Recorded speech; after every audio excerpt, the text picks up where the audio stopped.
Suicide Squad, it's the new film from David Ayer. Is it worth your time? Let's find out.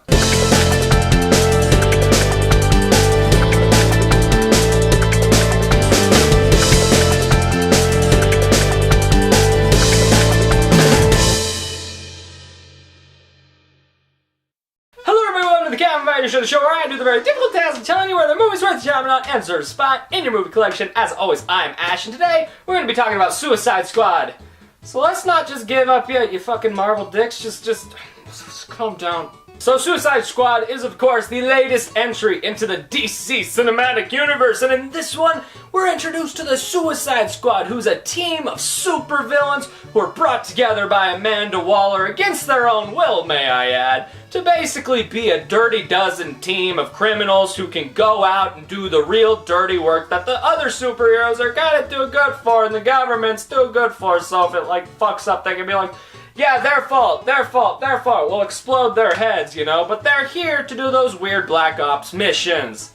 You know, when one of those missions just kind of explodes into town, they're like, oh shit, squad time. And look, at this point, we all get it, this movie's not doing well critically, you know, it got that bad Rotten Tomatoes score, just like Batman vs. Superman did, and everyone panicked, they were all like, oh god, no, and all the Marvel dicks came out and went, I told you so, ha, come have fun with us, woo, that had no consequences, like, fuck off, Skaterboard. I'm still excited, because look, I'm a DC bitch, I loved those trailers so much, the trailers for this movie were just, mwah, beautiful. And on top of that, I mean, the other two movies with Man of Steel and Batman v Superman, you know, those ones that, like, are rotten on Rotten Tomatoes, too. In my opinion, they're comic book masterpieces. Like, I don't know, that's just my deal, going, and I get not everyone agrees with it, but, you know, maybe Suicide Squad is just another occasion where everyone's wrong. That's what I thought going into this. I'm like, everyone's just wrong again. It happens, it's fine. And then I went into it, and I came out, and I was like, oh, maybe they got a point this time. Like, while I do not think Suicide Squad is a terrible movie, I do not dislike this movie, I do not hate this movie, I still think it's better than Apocalypse. Even as the big DC bitch I am, even I gotta admit, shit's disappointed, man. Like, I'll start with my good, and as far as the good is concerned, I actually really dug the squad themselves. I thought these characters were great for the most part, because look, this is kind of historic. This is the first time a lot of these villains are seeing the light of the silver screen. This is the first time we're getting cinematic versions of these characters. And to me, I think they're faithful, yet different enough to be cinematic versions that I really had a fun time with and can't wait to see more of. Like, the absolute standouts, of course, being, for one, Will Smith's Deadshot, who was every bit as perfect as I thought he would be. The second they announced Will Smith, I was like, yeah, I like this casting, I like it, yeah, I've seen the movie now, I love it, I love Will Smith's Deadshot, I can't wait to see him punch Batman and get punched by Batman, it's gonna be fun. And then you have the absolute standout of the movie, which is, you know, the one fan cast I've ever screamed out into the night that actually got cast in a DC movie, and that is Margot Robbie as Harley Quinn, who was perfect. He absolutely perfect for this role. She nailed every aspect of the character I wanted her to nail. She's batshit crazy, she's sexy as hell, and she is not to be fucked with. Like, she's badass and frightening, and she's everything I ever wanted in a cinematic Harley Quinn, and thank God we have her. And while the movie really only wants to focus on those two because, hey, Deadshot is Will Smith and Will Smith is the Fresh Prince and everyone loves him, he's a movie star, and then Harley Quinn because a lot of girls really seem to look up to her on Instagram for some weird reason. I don't actually think they've read the books, but there are a lot of other characters in this squad who definitely don't get the development or the screen time they deserve, but are still really solid characters in their own, and if they did get the screen time they deserved, they would be awesome. Like, for one, Captain Boomerang. This is the first time I've liked Jai Courtney in anything. That's a success on its own. Then you have, like, Viola Davis as Amanda Waller. You couldn't have gotten a more perfect Amanda Waller. I dare you to go find a more perfect Amanda Waller. Oh look, you haven't found her. She's the most threatening presence in the movie and she kills it.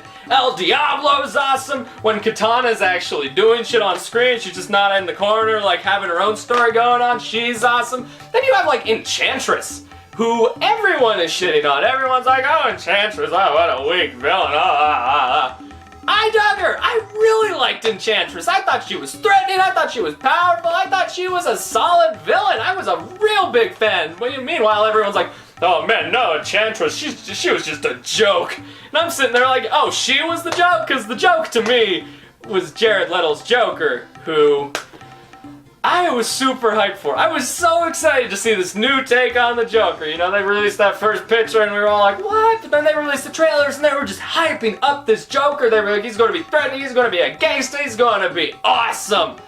And then you actually see the movie, and what becomes painfully clear is he was a fucking afterthought. There is no reason for the Joker to be in this movie. He's just here because we all know the Joker and we want to see our new Joker. But they cut out so much of the cool scenes he had in the trailer, and even the scenes that are still in the movie, they cut them down and make them less cool than they were in the trailer. To the point where you're just kind of sitting there and you're like, I'm not sold on this Joker. His character is being treated so poorly and just so shittily, and all he's doing is walking around all like he always sounds like he's drunk and always just making out with Harley Quinn. That's the entire thing, and I'm just sitting there like, I was really excited to let change overcome me for once, and now I'm just kind of sad that he's not Willem Dafoe. So I don't know, man. I don't know what to do with this Joker here. Just I guess that's an option. And you guessed it, folks, that's our segue into the not-so-great portion of this review, where I actually have problems with the movie like everyone else does. Mainly story problems, because look, the story here is just, it's not interesting, it's not exciting, it's really underwhelming at points, but the one thing that really puts it over the edge is the pacing. Because the pacing in this movie is so uneven and weird, it ruins it. It absolutely ruins it, because in the beginning of the film, it's going way too slow. All you want, you're just yelling at the screen, get on with it, like come on, because it just keeps shooting exposition at you. It's not doing the Guardians of the Galaxy route like I hoped it would, where it's like, oh, let the characters speak for themselves.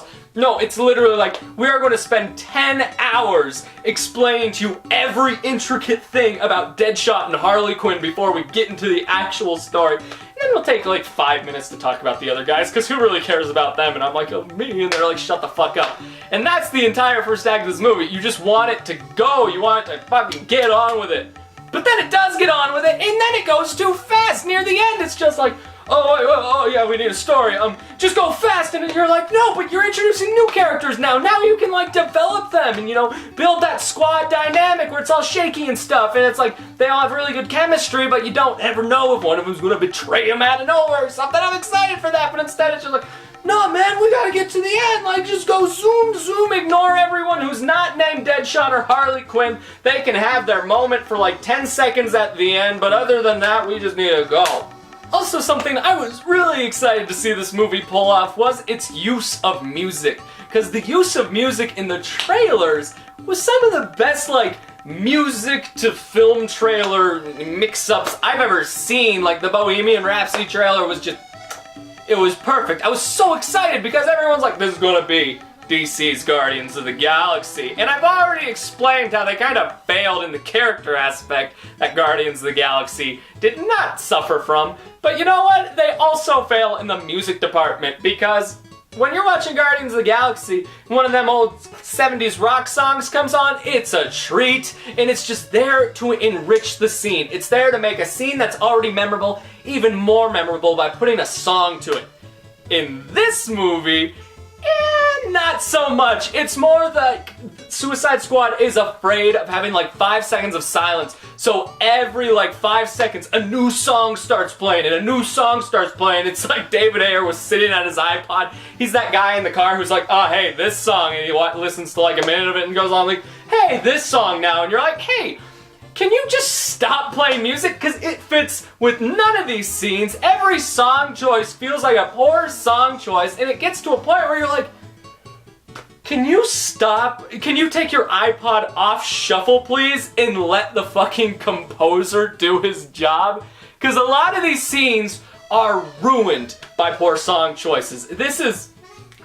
It's kind of baffling that a movie that had such great song to scene dealios in its trailer could end up being one of the worst, like, song-to-movie mixes I've seen in such a long while. So, in the end, I thought Suicide Squad was just okay. I definitely had my fun with it just because I loved the characters so much. I thought they were all great, and I can't wait to see them kind of spread out into this universe and have just Batman punch him in the face every now and again. I can't wait for that. However, the fact of the matter is, man, this movie reeks. What does it reek of, Ash? Studio interference. I'm just now hearing all this shit, and you know, those reshoots happened.